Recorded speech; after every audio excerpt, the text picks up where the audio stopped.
बहुत समय पहले की बात है। एक किसान को अपनी बुरी आर्थिक स्थिति से हार मानकर गांव के ही एक साहूकार से कर्ज लेना पड़ा। लेकिन काफ़ी वक्त बीत जाने पर भी वो साहूकार का कर्ज नहीं चुका पाया।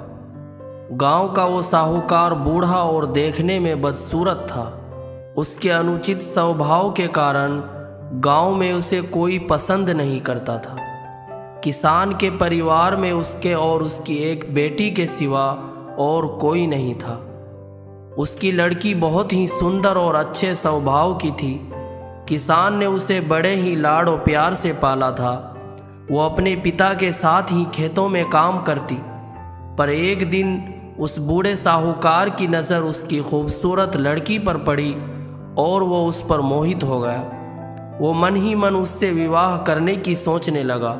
लेकिन उसे पता था कि किसान अपनी लड़की का विवाह उससे कभी नहीं करेगा, और उसे ये भी मालूम था कि किसान इस समय ऐसी स्थिति में भी नहीं है कि उसका कर्ज चुकता कर सके।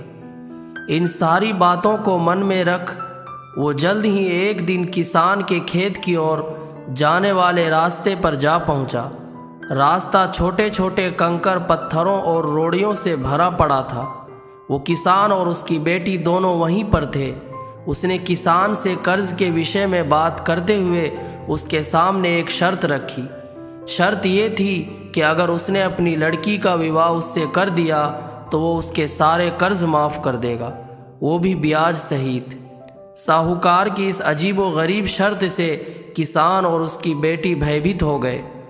उस धूर्त साहूकार ने आगे सुझाव देते हुए दोनों से कहा कि चिंता करने की कोई बात नहीं। इस शर्त का फैसला ना मैं करूँगा ना आप। इसे आप अपने भागे पर छोड़ दें।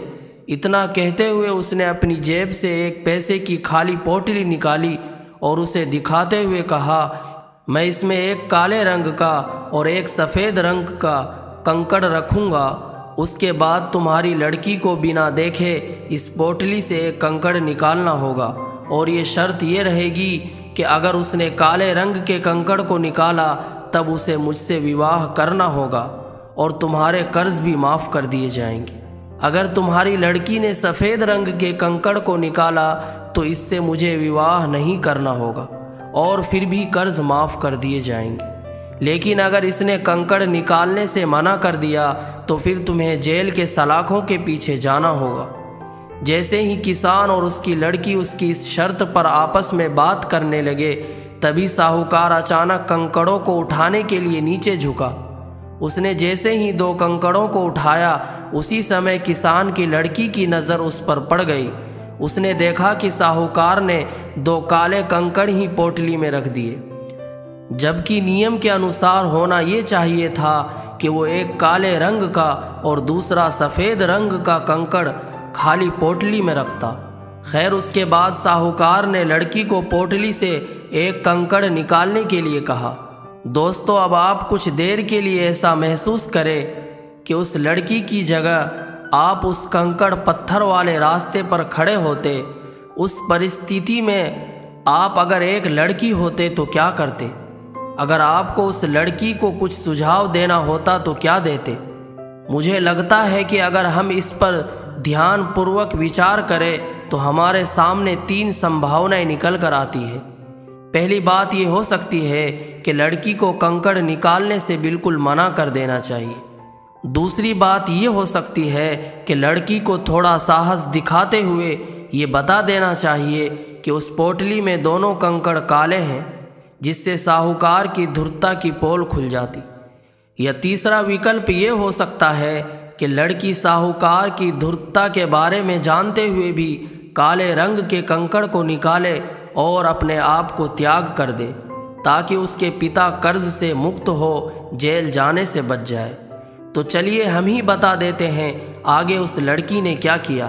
किसान की लड़की ने साहूकार के कहे अनुसार ही पोटली से एक कंकड़ निकाला और उसे बिना देखे हुए जानबूझकर कंकड़ पत्थरों से भरे रास्ते पर धीरे से उछाल दिया, जिससे जल्द ही वो काले रंग का कंकड़ भी अन्य कंकड़ों में मिल गया।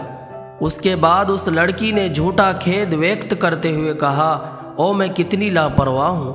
साहूकार इस बात से लड़की पर थोड़ा क्रोधित हुआ, लेकिन फिर उस लड़की ने मामला संभालते हुए आगे कहा कि चिंता ना करें, आप पोटली खोल कर देखें कि उसमें कौन सा रंग का कंकड़ बचा हुआ है, तो ये साफ हो जाएगा कि मैंने कौन सा कंकड़ निकाला था, काला था या सफ़ेद। हालांकि ये तो निश्चित था कि बचा हुआ कंकड़ काले रंग का ही होगा, क्योंकि जैसे कि आप जानते हैं कि साहूकार ने पोटली में दोनों ही कंकड़ काले ही रखे थे। तो इस प्रकार ये सिद्ध हो गया कि लड़की ने सफ़ेद कंकड़ निकाला है। अब साहूकार चाह कर भी अपनी बेईमानी और धूर्तता को प्रकट नहीं कर सकता था। इस तरह उस लड़की ने बड़ी चालाकी से अपने विरुद्ध खड़ी परिस्थितियों को अपने पक्ष में कर लिया। तो इस कहानी से आपने क्या सीखा? So what is the moral of this story?